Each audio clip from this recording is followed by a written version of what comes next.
Welcome, everybody, back to another exciting show of the About That Wallet podcast, where we help you build strong financial habits so that you can have the confidence of talking about money, hearing about money, and being in a room about money. So today, what we're going to be talking about is how to negotiate lower interest rates on your credit cards. Welcome to the About That Wallet podcast show.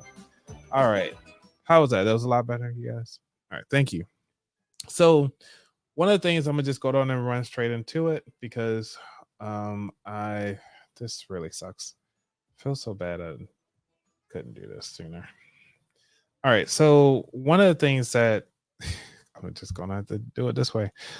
One of the things that I was talking about earlier was displaying an article regarding a from Forbes that was talking about more than a third. Let me get this right.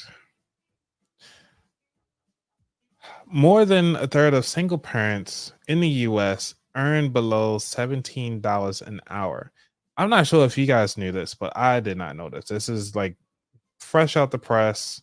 Just heard about this today in the group chat that I was in. So, having this understanding is that, the reason why I talk about the show and the reason not talk about the show, the reason why I always bring up finances in this show and the reason why I started this whole podcast is because this is a problem. It is a problem inside the US that, people only make it $17 an hour. Granted, it depends on the location. $17 might be enough for what you need. However, they said in this article that there is something called the wage trap that I want to bring up. This wage trap actually has people, like, they did a study, I think back in 2012, where they were just taking about 1,800, yeah, I'm sorry, 181,891 workers who started working at low wage jobs in 2012. 60% of them actually stayed in that job. That means that over that population, that just people just like, okay, you know what? I want to stay at a $17 job. This is all I know. We don't know all the different variables. We don't know that if they were working a side job, if they had a side gig, if they were actually um, doing something, like were there life situations where they did not want to move to a whole new city or a whole new area to try to find work. So these are the things that are not in this particular article. However, they do talk about the type of industry that these people are working and that they're getting stuck at, which is they looking at the hospitality, food services, retail, and I mean, which are majority of them are low wage traps. Because a lot of times in retail, they get you, they pretty much getting the money back. They will say, hey, as an employee, you're getting 30 to 40% off this particular sale, or you get the little extra percentages. I was one of them. I worked at I guess you could say Best Buy. I don't care about Best Buy. So I used to work there. And one of the things that I noticed is that we used to get our percentages were about 40% off when I started working there. And so I can buy all the electronics and stuff like that, 40% off. I thought I was, doing it well. And I think at the time I was only making about $12 an hour. And I was practically giving them back the money that I just earned because I wanted to save some money. But in reality, if I would have just invested the money or just waited, really, because the way how technology moves, you buy, like, I bought a 1 gig flash drive for $100 when it first came out, and then the next year there was like 32 gigs for the same price. Like, if I just waited, it'd have been okay. However, the fact of the matter is that I was in that job and I love the perks. I love everything that I was getting. However, the pay was not there. Now, hospitality arena, for those of you who know people who actually work inside hotels and so forth, you know that they actually get flat rates for the employees. Either it might be $33, I think, a night, depending on where they stay. And also they get to pick different days that they can stay there. So these are the things that I want to bring up. Is like, what is keeping people there that's not being displayed inside the data? How, and more often, is that when we are in these positions, we have credit cards too. So we buying all of these perks and everything like that inside, with our paychecks. And sometimes we even use our credit cards because you know what? Hey, why not? This is the way how money works sometimes. And so we get into that trap where we feel as though this is all we know. This is all I have. And this is the reason why I started this podcast, is so that you can get out of this. I've got out of it. I would have stayed in it because I love the job. I love the coworkers and everything like that. But I needed more. And things open up people open up my eyes as I started talking to people more and more. I started asking questions. I started saying, like, hey, what do you do for your job? Or I'll ask my friends, started using my network. What do you do to make income? Like, what other things are you doing that is bringing you joy? So these are the things I want to look into, but also why I want to bring up the credit card negotiation process. And the reason why I want to bring up the credit card negotiation um, is because when it comes to uh, negotiating for your credit cards, you need to start thinking about your story. What is it that can set you up in the right way when you start talking to these companies uh, that will actually help you with your credit card interest? I'm gonna tell you a story. When I got out my long term relationship, I was canceling all my credit cards because I was felt as though I needed to get out of this relationship. I needed my peace of mind, and everything that I allowed her to do this. I had to also take part in my journey of this. Is that I allowed the credit card to be used up. Now, during that process of me canceling the credit cards and calling them up for help, they were like, "I will not help you until you're delinquent on your bills." And this is what the credit card company told me. I told them, I was like, bro, I have no money. I'm literally working at I think at the time I was a server, I was a bartender or whatever for a little bit, and I was still working my job. And having that job with the bartending on top of that, it was still not enough to cover the minimum balance across the board. So I called up each one of my credit cards. I was like, hey, because for me, I hate to be late on a bill. I do not like to be late. I hate paying the interest rates and everything like that. It's a pet peeve of mine. I just hate it. One of the things that they told me, like I said before, is that they will not help you until you actually pay off, like you're delinquent. This is a strategy not for everybody, because you got to get good with your finances first. I called them up. Hey, I need some help. One person said that they can't do that, but what they did say is that we can put you on a plan. We can get your percentage rate down from 29% down to 4%. I was like, thank you. So when they were able to do that, they sent me a letter and saying like, hey, but during this process, we're going to have to close your account, but you'll be able to pay everything off at 4%. And I was like, great. And they was like, cool. And even though they said that over the phone, I waited until I got that mailer to say, hey, we agree upon these terms. And I started my payment on that date that was specified in the form. So you need to be very careful when you're talking about this stuff, because this could actually impact your credit further. So I'm just to let you know how it was back.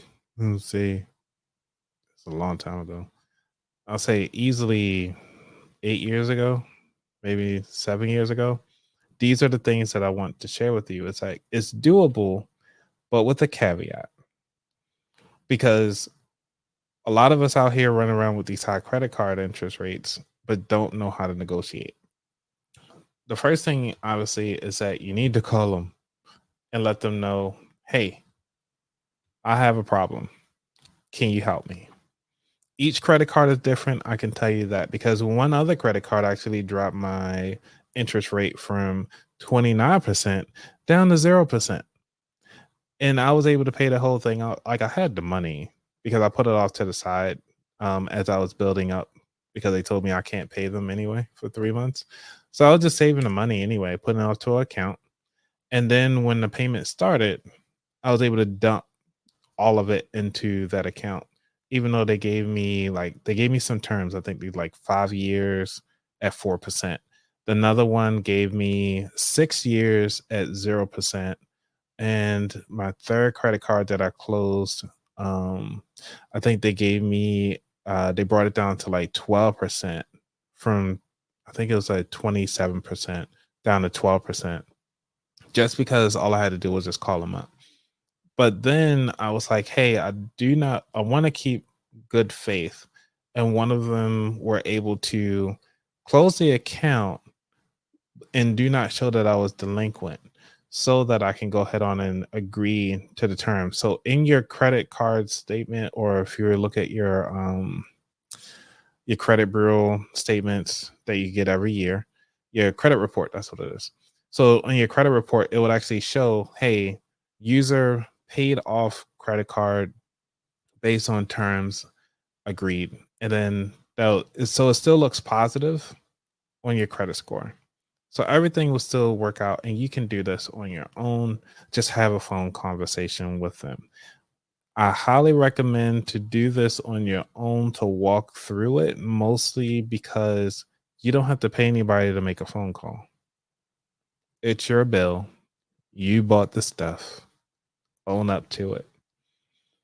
But own up to these things. It comes at a cost. Just remember, these caveats are important. So I'm actually throw up a little quiz inside the chat. But for those of you who are listening via audio, the question is true, true or false? You should only consider negotiating interest rates if you're behind on payments. And I want you guys to think about that. True or false? Because one of those things is that because one of the things that you want to think about is there something that you should only negotiate after your payments are behind, or should you start doing this before? And the answer is false.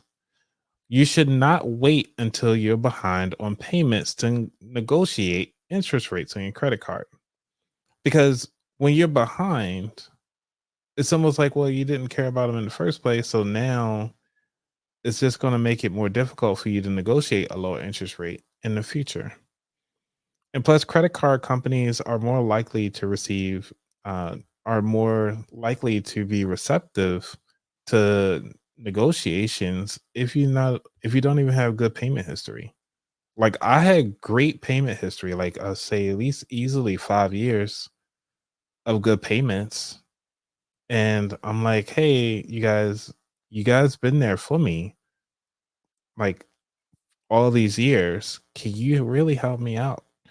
Like I've changed jobs, my life situation has changed, and this is what's going on. So you can actually have these verbal conversations. You don't even have to do anything that's too strenuous outside of what you're currently doing. And with that, I actually partnered with, hey, Lisa, you got it right. Good job. So let me see if I got my little round of applause for you here. Let's get that. Good job, Lisa. So, one of the things is that I did partner up with a particular, I would say, group called what's the name of this group? I have it in my show notes. I'm so bad with these. I'm bad with commercials. So I'm actually trying to do one for the first time. So bear with me, you guys. Um and they've been really helpful with these commercials. Like I had to come with a whole script and everything like that. So that you guys are actually gonna get the first read of the script. And then once I get better at it, it'll feel a little better. You guys get to see all of the fun things. And so let me see if I can get the website up so that you can do it. Because this is a cool tool. Let's see if I can paste it up in here and share my screen. Share this tab. Okay. Let me go on and get this going. Since we're talking about credit, and I gotta get my little verbal. So for those, like, I'm gonna try to edit this out for the verbal side. Because for the audio, I'm gonna have to clean this particular episode up tonight. I feel so bad that it didn't work out the first time. Let's see. Where is my thing? I do apologize, you guys. Let me go on and play some music in the background just so I can get ready. And I'm gonna just say some technical difficulty stuff while y'all listening. Play this website audio. Where am I? I do apologize, you guys. I feel so bad.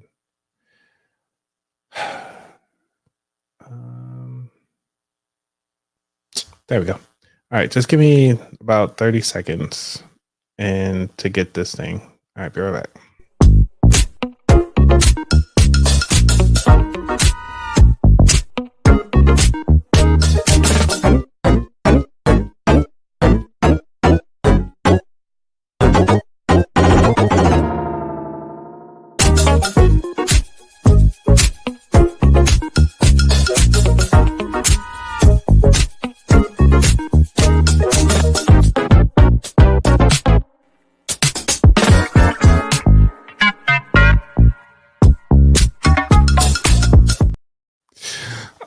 All right.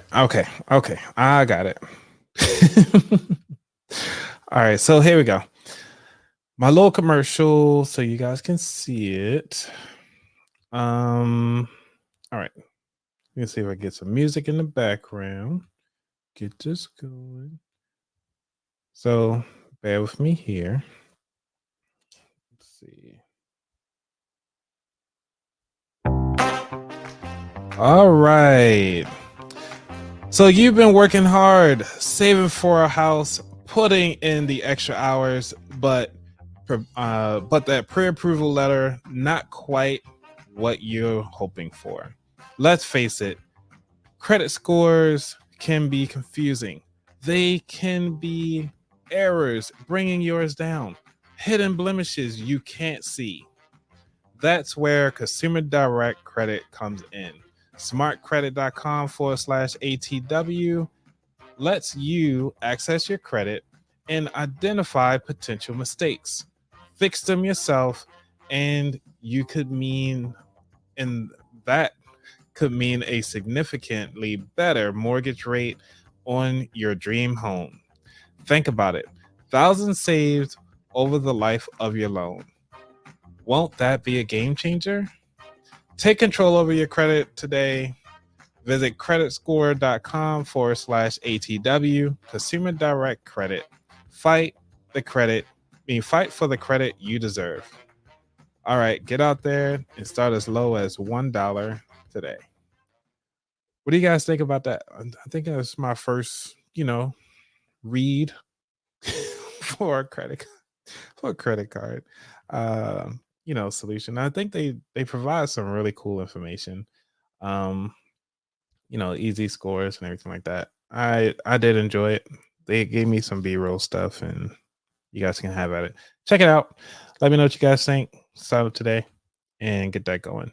Since we're talking about credit cards, one of the guys also I got provided some information. Since we're talking about credit cards in your story, what I'm gonna do is share with you guys a nice little video. If I can get this going, is about how to do your chat GPT prompts like a professional. Now you guys feel like, well, I already use chat GPT. I really used it already. So and one of the guys that I have like that I know in my group chat had actually posted up a video on how to create an amazing uh group chat, I mean not group chat, an amazing prompt every time. And I really want to share that with you all. Just give me one moment here because there's so much to do. I feel so bad for you guys. See, are you actually like the what's the name? Do you like the credit card read? You know what I'm saying? I'm trying my best over here. Or are you excited about this chat GPT prompt? Let me know. I'm curious. Let's see what we got. All right, let me pause it. Get this going. I got a lot of editing to do, you guys. It's gonna be interesting. Let's see. Share this tab instead.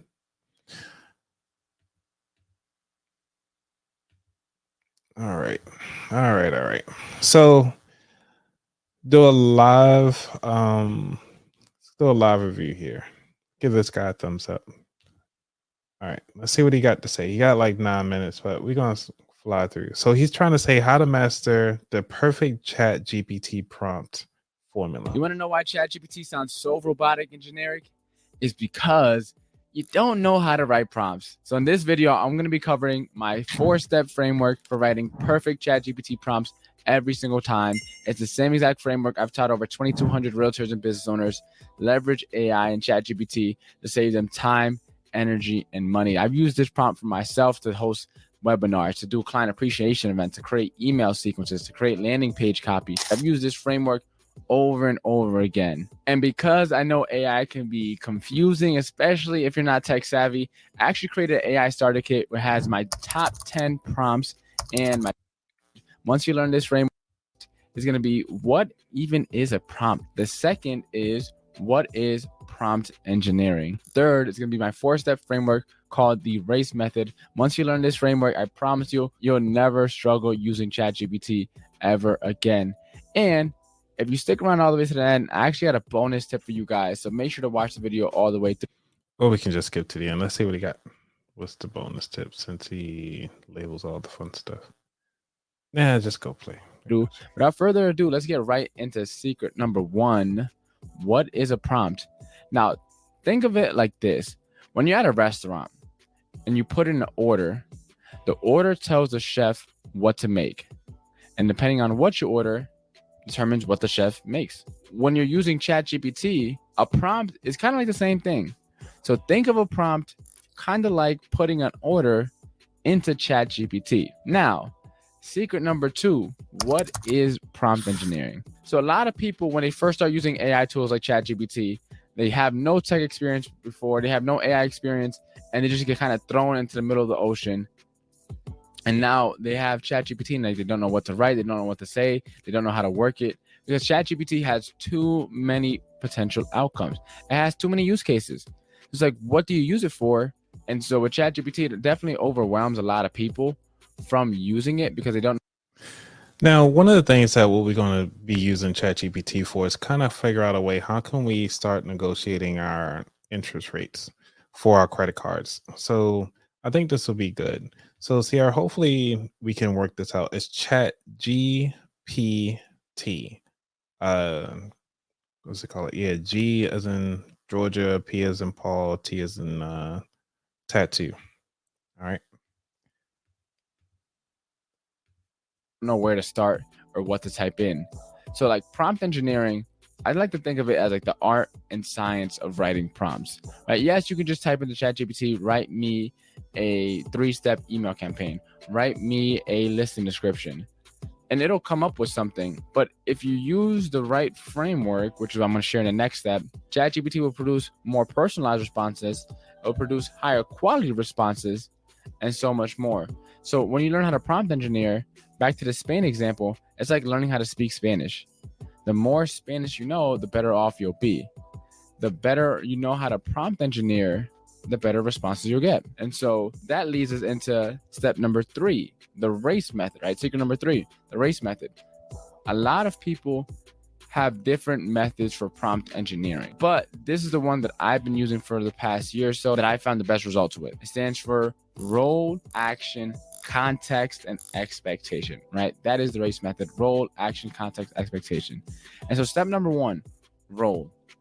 I remember a while ago, I was using ChatGPT and and so I started to get a little creative, and I was like, yeah, like what if I told ChatGPT to act as a social media marketer? And then I wrote out my prompt. I hit enter, and all of a sudden, boom, ChatGPT started coming up with better responses. It started being a lot more creative with its outputs. Then I started getting a little bit more creative. I started thinking about like, who are my favorite marketers? So act as you to give me responses as if it were Russell Brunson. So in the first part, I told her to act as a specific role, a social media marketer. But then I got a little bit more creative, and I told her to act as my favorite marketer, which is an actual person, Russell Brunson. And ChatGPT was trained already. I had some information on Russell, and so it started producing responses similar. They charge a lot of money for consulting. It's hard to get one-on-one time with them. And so I remember I typed into ChatGPT. I was like, imagine, you're Dan Kennedy, and I just paid you emails. I was like, what suggestion would you give me? I'm sorry. I just like to speed through to get to what is the actual prompts here. So, let's see. Share this tab. All right. Well, I mean, you talk about the RACE method, which is the role. What role do we want to give ChatGPT in this particular instance, right? So let's zoom in. What role do we want to give it? Let's say act as a concerned, what do you call it?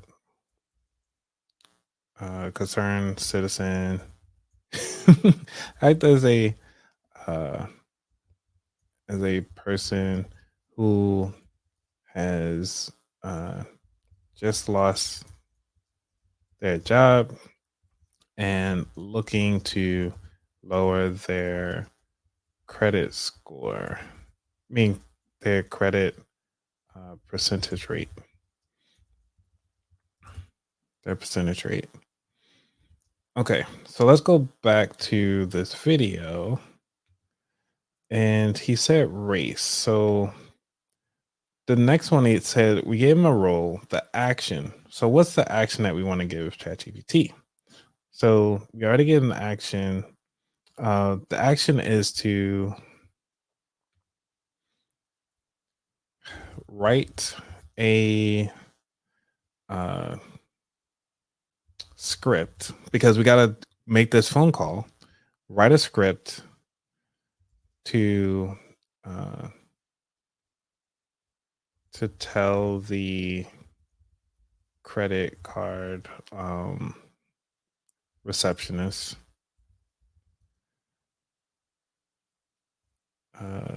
to lower our credit rate.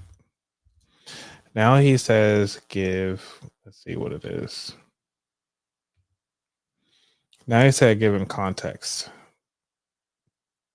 I think context and expectations. Let's see what else he got. He didn't chop it up, so let's kind of skip through. See, listing description. Is it a mailer? Right. So step number 1 is the role. Step number 2 is the action. Step number 3 now is context. So I always say ChatGPT is trained on 1 trillion data points, but it's not trained on you. And so you have to give ChatGPT a little bit of details as to who you are, what you do, who you're looking to serve, so that it has context on how to respond. For example, if I said, what's the quickest way to make $1,000, you may come up with a whole bunch of different business ideas for me to start. But what if I said, what's the quickest way to make $1,000? I only have one day and it has to be ethical. Boom. Now your response is going to be a lot more specific. Okay, so the context now that we're going to use for this one is that we have, well, we already got to say it's a person who lowered the job rate, whatever. Well, act as a person who lost their job, looking to lower their credit rate. So that's the role. Now we also gave them the action. Now we gotta give it exactly what.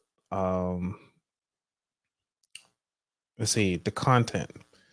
Let's see, we lost our job 1 week ago.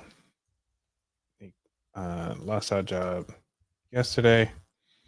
The credit, the bill is due in 14 days. At I don't know. There's still let's say what a credit card. Let's say it's about $120 for the credit card.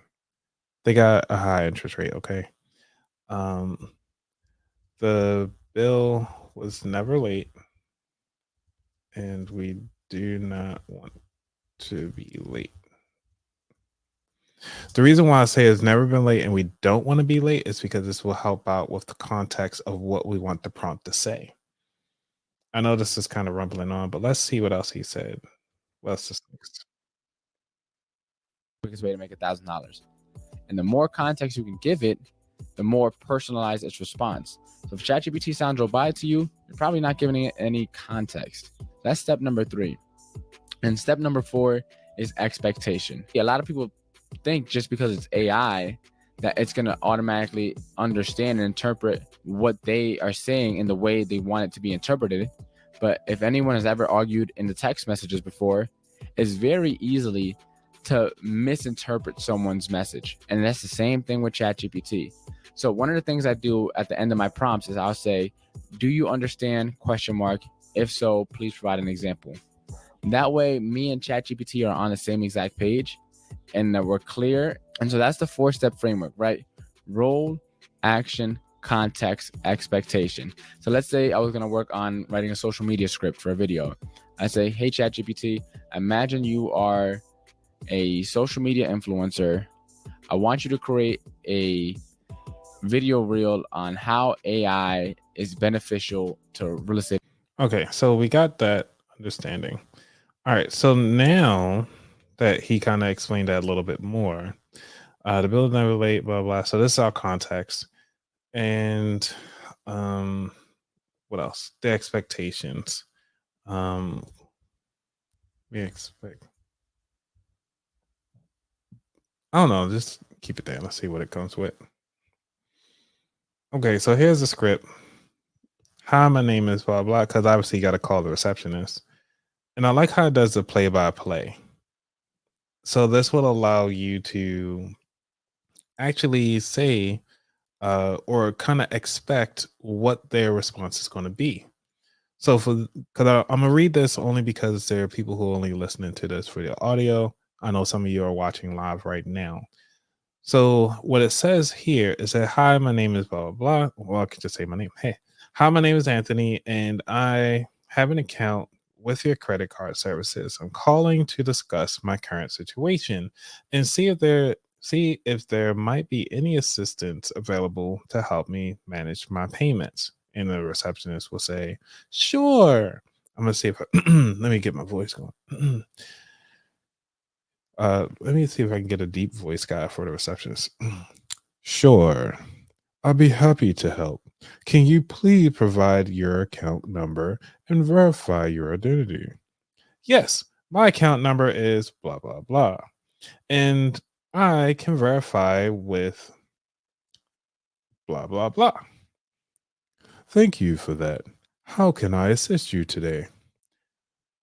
Unfortunately, I lost my job yesterday and I'm now facing some financial difficulties. My next bill of $120 is due in 14 days. I have never been late on my payment and I really want to start now. And I really don't want to start now. Given my current situation, I'm hoping to see if it's possible to lower my credit card interest rate. Would you This will help me manage my payments better while I research for new employment. Receptionist. I'm sorry to hear about your situation. Let me check what options might be available to you. Please hold for a moment. And then you get your hold music. Let's see, play my hold music.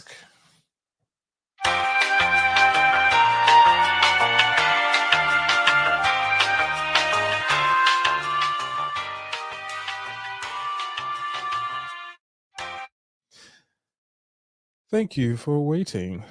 I've reviewed your account and since you've been a good customer with on-time payments, we can offer you a lower interest rate of 6% for your next time period in next month.